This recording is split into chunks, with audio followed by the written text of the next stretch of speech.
नमस्कार, मैं हूं आपके साथ आदित्य। वक्त हो चला है आज की कुछ खास खबरों का, तो आइए नजर डालते हैं कुछ खास खबरों पर। निषाद पार्टी के राष्ट्रीय अध्यक्ष व यूपी के मत्स्य पालन मंत्री डॉक्टर संजय कुमार निषाद पहुंचे। चंदौली कैबिनेट मंत्री ने विभागीय योजनाओं का स्थलीय निरीक्षण भी किया।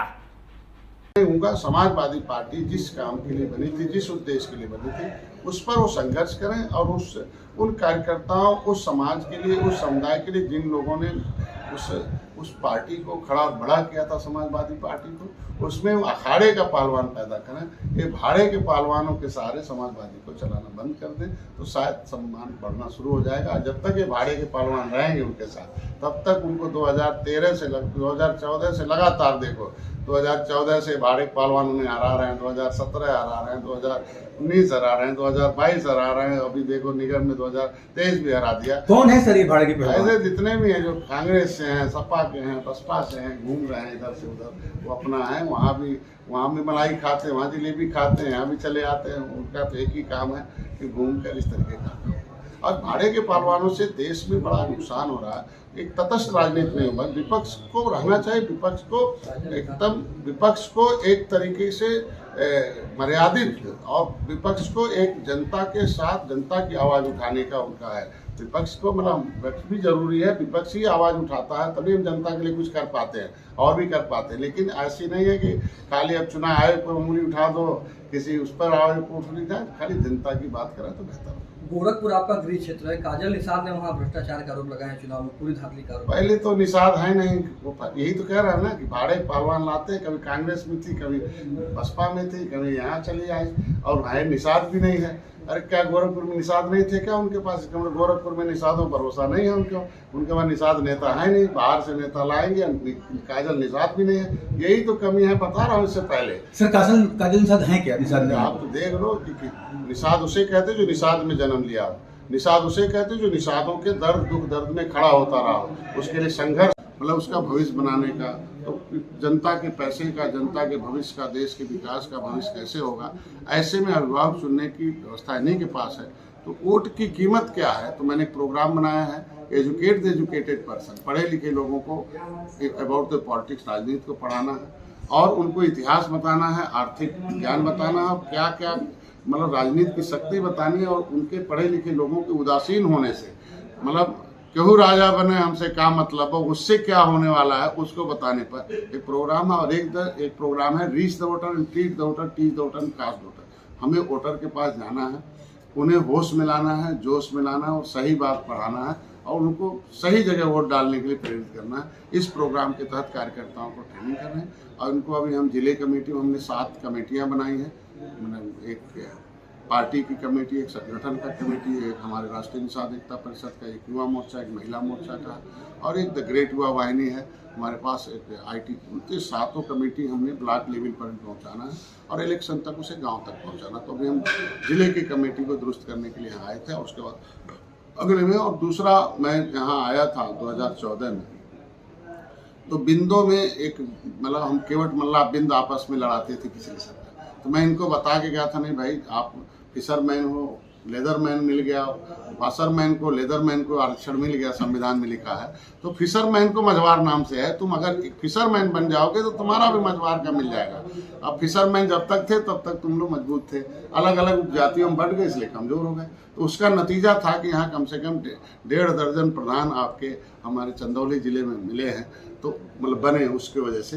तो वो सारे प्रधान जो है आज के दिन में एक सम्मान समारोह रखे हुए हैं, तो हमारा भी रखे हैं। और मैंने कहा नहीं, मैं आपका सम्मान समारोह रखूंगा क्योंकि आप लोगों ने इस बात को करा कि कम से कम निचले स्तर पर उनको बताना है कि ये जो हमारी योजनाएं हैं मोदी के द्वारा, योगी के द्वारा, हमारे द्वारा, उसको धरातल पर पहुंचाइए और सही दिशा में ले जाइए। और कोई अधिकारी कर्मचारी अगर आपको परेशान करता है और उसमें कोई आपको इसमें रुकावट बनता है हमारी योजनाओं को धरातल पर लाने में, उसे बताइए, उसे हम लोग ठीक करते। बस यही काम था और कुछ नहीं था। और आप पत्रकार बंधुओं को धन्यवाद भी देना था कि आपका प्यार और स्नेह और मार्गदर्शन मिला। सर संक्षेप में कुछ जानना चाहेंगे? सर अभी उत्तर प्रदेश निकाय चुनाव संपन्न हुआ है, आपकी सहयोगी पार्टी बीजेपी जो है वो 17 नगर निगमों में विजय पाई है और तमाम नगर पंचायत और नगर पालिकाओं में जो विजय हासिल की है। तो ये जो रिजल्ट आया है उस पर आपकी क्या प्रतिक्रिया है? देखिए, मेरा तो जो फार्मूला है, एक तो सुशासन का है, विकास का है और सुरक्षा का है।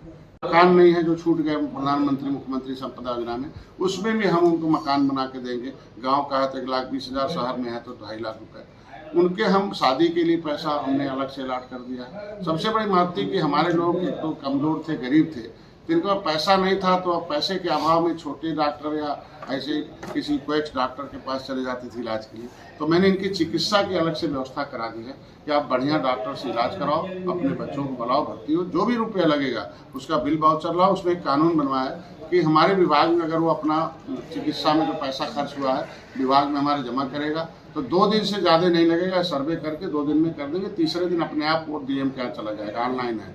और 3 दिन से 5 दिन से ज़्यादा डीएम के यहाँ अगर लेट होता है तो ऑटोमेटिकली वो हमारे निदेशालय में आ जाएगा, ऑनलाइन है। और 7वें दिन उसका पैसा उसके खाते में चला जाएगा, जिससे कि वो इलाज में कभी उसकी दिक्कत ना हो। ये बहुत बड़ी हमें उसके लिए दैविक आपदा में है, कोई सांप काट लिया, उड़ जड़ गए, आग लग गई, बाढ़ में बह गया, कोई आपदा है, कोई और भी तमाम ओलावृष्ट है, तमाम में हम उसकी सहायता के लिए कर सकते हैं। सबसे बड़ी महत्व तो उनकी कोचिंग के लिए, उनके हम स्किल डेवलपमेंट के लिए हम हर जिले में 50-50 लड़के और 50 लड़कियों को अलग से व्यवसाय सिखाने के लिए उनको हम जिले स्तर पर ट्रेनिंग करने के लिए पैसा एलोकेट करा। फिर जिले में जो पढ़ लेंगे, उनमें जो एक्टिव होंगे उनको हम प्रदेश में ले जाएंगे। प्रदेश में जो ठीक ठाक में आएंगे तो उनको हम दूसरे प्रदेशों में ले जाकर, जहाँ हब है फिशरीज का, वहाँ ले आएंगे, जिससे वहाँ से ट्रेंड होके जब आएंगे तो हम इसे उत्तर प्रदेश को फिशरीज हब बनाकर हम उसको मतलब फिशिंग क्षेत्र में हम 1 नंबर पर प्रदेश को लाना चाहते हैं। ऐसे में हम 12 योजनाएं इसमें लाए। दूसरा इनको ये बताना था कि आपके झंडा उठाने से, जय निषाद राज लगाने से, डॉक्टर संजय को अपना नेता मानने से, हमारे साथ चलने से, भारतीय जनता पार्टी के साथ आने से, एक हमारा आइकान निषाद राज का किला है वो पर्यटक स्थल घोषित हो गया। भगवान राम और निषाद राज की 56 फुट की मूर्ति लग गई है। वो हम हमेशा जंगल से मंगल है। तो हमारे इस 10 साल के सफर में, 9 साल के, हमने 17 बड़े बड़े प्रोजेक्ट इनके लिए हमने काम कर दिया। अब पहले केवटा मल्लावा के नाम से जाने जाते थे, बिंदुआ के नाम से, अब कम से कम अधिकारी कर्मचारी थोड़ा इन्हें सम्मान अब देना शुरू करते हैं। आइए बिंद जी, अभी निषाद जी, उन्हें थोड़ा भय रहता है कि ये पार्टी के आदमी है और निषाद पार्टी भारतीय जनता पार्टी के जुड़े हैं। दूसरा ये भी इनको बताना है कि आपके वोट से ही कि the real God is voter in the democracy. इस असली भगवान इस युग का वोटर है, वही भाग्य विधाता है, चाहे वो संसद बनाए चाहे विधायक बनाए। तो मतलब एक राजनीति, एक गार्जियनशिप है, जिसके वजह से कि एक हम कैसा अपना अभिभावक चुनते हैं, अपने क्षेत्र का ग्राम विकास का प्रधान चुनते हैं, ब्लॉक प्रमुख चुनते हैं, विधायक चुनते हैं, सांसद चुनते हैं, देश का मुख्यमंत्री प्रधान। एक मुख्यमंत्री संपदा योजना में कि जो पट्टे धारक हैं, पहले से अंग्रेजों के समय से कानून बना हुआ है, उसको अभी हटाने में टाइम लग रहा है कि हमारा समाज जो पट्टा लेता है उस पर हम सरकार को कमा के देते हैं, लेकिन कुछ कमज़ोर तबके के लोग हैं, जो ज़रूरतमंद लोग हैं, उन्हें हम मदद नहीं कर पा रहे थे। मुख्यमंत्री संपदा योजना में हम हर 2.5 एकड़ पर 1,60,000 रुपया, अधिकतम 2 हेक्टेयर पर हम देंगे, 3,20,000 देकर अभी हम पिछले साल 2 करोड़ दिया था, अभी 10 करोड़, इस बार 12 करोड़ रुपये हम दे रहे हैं। सबसे बड़ी महत्व योजना मैंने इनकी शिक्षा स्वास्थ्य के लिए, क्योंकि अंग्रेजों मुगलों ने उजाड़ा ही था, नदियों ने उजाड़ा, इनके लिए शिक्षा इतना दूर है कि पिछली सरकारें ने 70 साल से उपेक्षित रखा, बिकाऊ पियाओं का लिबिल लगाया और ऐसे ही उनको घुमा के, कभी आपस में कोई निषाद नेता भी आता था तो उनके बीच में ऐसे ही घुमा के अपने हिसाब से चलते थे। इनके शिक्षा के लिए मैंने अभी एक मछुआ कल्याण कोष की स्थापना है, जो पिछले साल का और इस साल मिला के 50 करोड़ रुपये इनके हैं।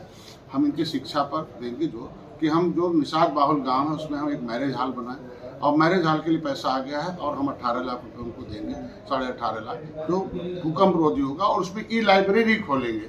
ई लाइब्रेरी मतलब हम कंप्यूटर 10 लगाएंगे, लड़के लड़कियों का शिफ्टिंग करेंगे, जो वहाँ जो MA BA जो ग्रेजुएट हैं लड़के, उसके माध्यम से हम गांव के बच्चों को उसमें ई लाइब्रेरी से जोड़कर बड़े कोचिंग सेंटर जो बड़े बड़े शहरों में मेट्रोपॉलिटन, उनको जोड़ेंगे। तो गांव में रहने वाले बच्चे बच्चियाँ भी शिक्षा का स्तर बढ़ाकर IAS PCS में या किसी भी क्षेत्र में, नौकरी के क्षेत्र में, व्यापार के क्षेत्र में, किसी भी क्षेत्र में आके आगे बढ़ सकते हैं। तो मैं शिक्षा पर जोर देने के लिए मछुआ कल्याण कोष की स्थापना कराई। पिछली सरकारों ने उसमें लिख दिया था कि कोई भी मछली मारे मछुआरा है, लेकिन इस बार इनको मछुआरा का मतलब होता है जो राजस्व संहिता 2016 में कि केवट मल्ला बिंद कश्यप कहाँ भीमर रखवार बर्तन सुरैया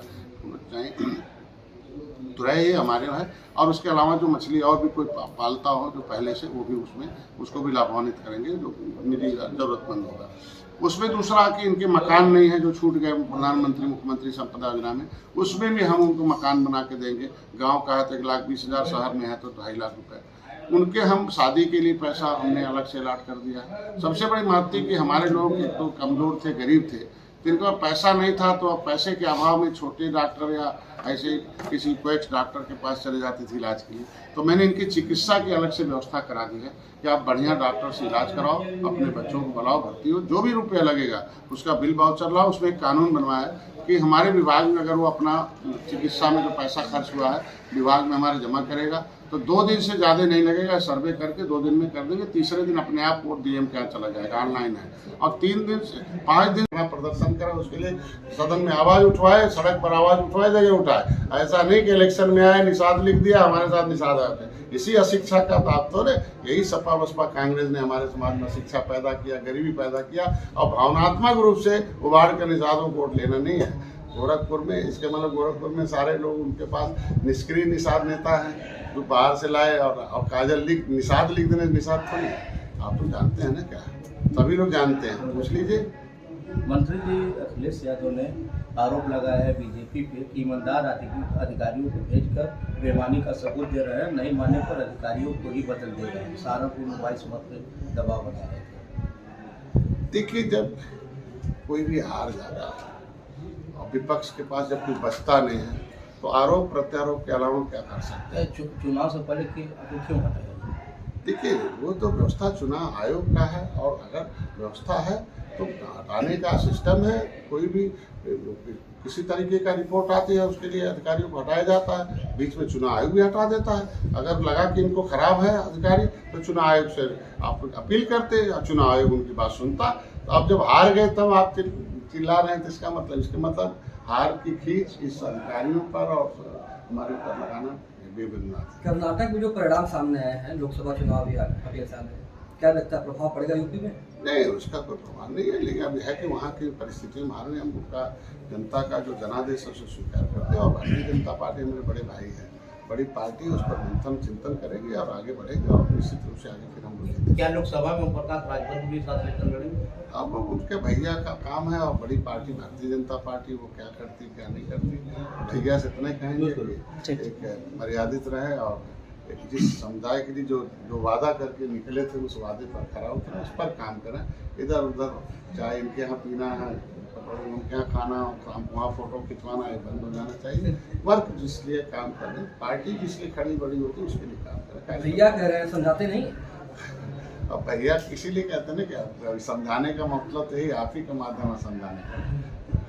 क्या संदेश देना चाहेंगे? मैं कहांगे जिस उद्देश्य के लिए पार्टी बनाए थे उस उद्देश्य पर काम करें। जैसे हम जिस उद्देश्य के लिए पार्टी बनाए उस उद्देश्य पर काम करें। सभी पार्टी अपने उद्देश्य पर काम करें तो शायद बेहतर परिणाम।